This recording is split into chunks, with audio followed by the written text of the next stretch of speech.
Cyberbullying is making headlines on television and the internet due to the dangers it poses to many school-age children. What might not be clear to many is what cyberbullying actually is.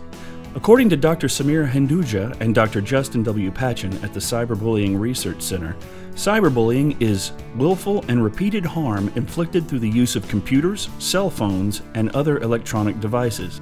Cyberbullying.gov expands this definition to include social media sites such as Facebook and Twitter, as well as personal blogs and other communication tools. The repeated harm being referred to is defined as harassment, threats, humiliation, and other generally negative and repeated attacks. Often it is asked why cyberbullying is making such an uproar when bullies have been around for as long as children have been playing together. It is because cyberbullies can attack a child at any time, from anywhere. Leaving the schoolyard for home is no longer enough to get away from a bully, as modern technology has offered so many new ways to reach an intended victim. And while a schoolyard attack can be very traumatic, it is over relatively quickly. A blog post with a picture of the victim or a comment on a web page will remain a long time, possibly years. It is also important to note that studies have shown that kids who are being harassed by a cyberbully are often being bullied in person as well. For some, this is simply too much to deal with.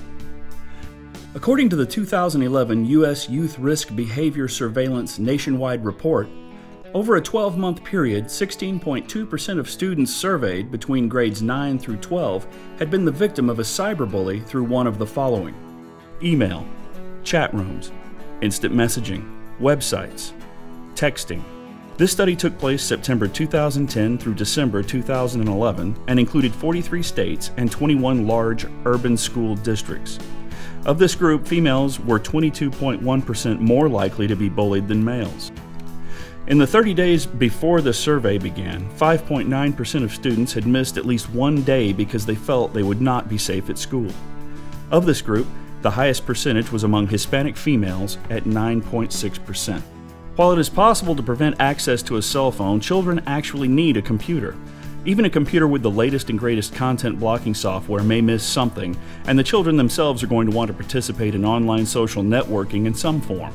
Social sites can be fun, learning experiences where kids can get together and help each other with schoolwork or simply socialize online. These sites, however, are also a prime location for a cyberbully to attack. Careful monitoring of social site activity is always a good idea. While it may not be possible to make a child 100% safe from cyberbullying, it is possible to identify the signs that someone is being harassed in this way.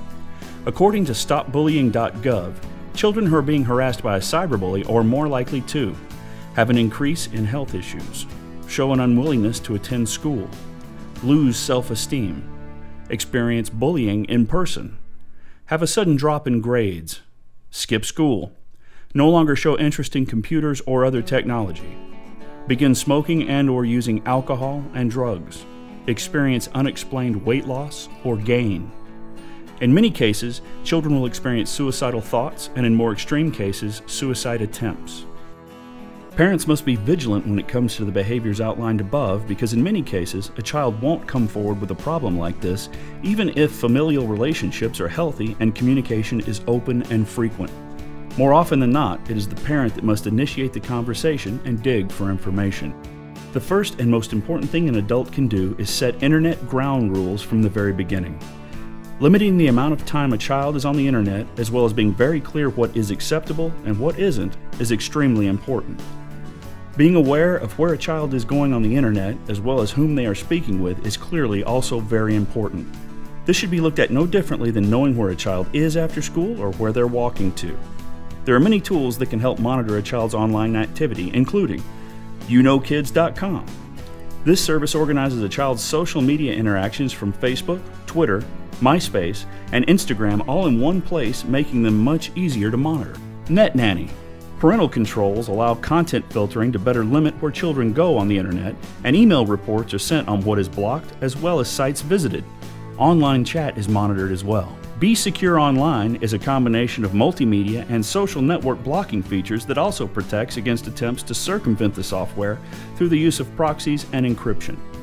Be Secure also has a whole home filtering feature that blocks content on any device using the home network.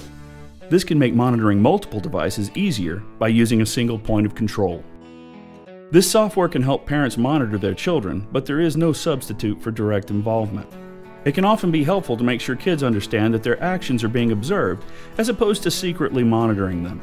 The knowledge that their web history will be reviewed can many times avoid problems before they happen. Make it clear that the reason for online monitoring is not due to a lack of trust in them, but to protect them from such things as cyberbullying and adult-oriented content that they're not ready for yet. Other actions to take are: friend your children on Facebook. This will update parents on Facebook changes. Follow them on Twitter. See what they're saying to their friends. Maintain a list of passwords. This is always a good idea, as kids tend to forget their passwords, but obviously it also allows parents easy access to the accounts. It is also very important to have a conversation about cyberbullying before it happens. Explain what it is and where it might occur. Make sure the child knows to report cyberbullying to parents as quickly as possible if they or someone they know encounters it. Teasing on the playground is never a positive thing, but teasing on the internet can get out of control very fast and turn into something much bigger than anyone intended. If other kids get involved, a little teasing can become cyberbullying very fast.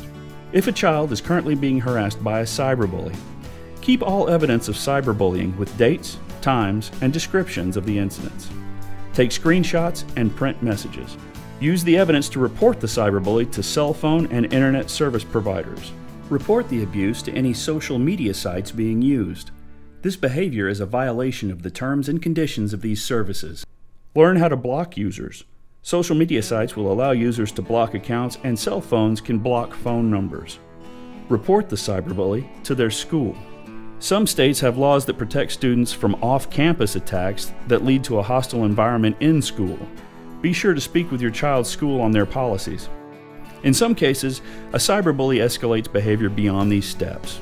Threats of violence, stalking, sending explicit messages or photos, and taking a photo of a child in a private location are all reasons to alert the police immediately. In many states, these types of behaviors are crimes, and if in doubt, speak with law enforcement in your area for guidance on the issue. Better to report the problem and be wrong than to not report a potentially dangerous situation. I hope this helps you understand more about cyberbullying and the dangers it poses to children in America today. The most extreme cases of this crime, the ones that lead to children harming themselves or even committing suicide, are often covered in our national news. This may lead viewers to believe that these are isolated incidents of cyberbullying, since this problem may not appear widespread, but that's simply not true. It is important that we talk about this problem, not only with our children, but also within our community. Through education, we can prepare our friends and family for possible future encounters with cyberbullying, as well as work towards avoiding it altogether.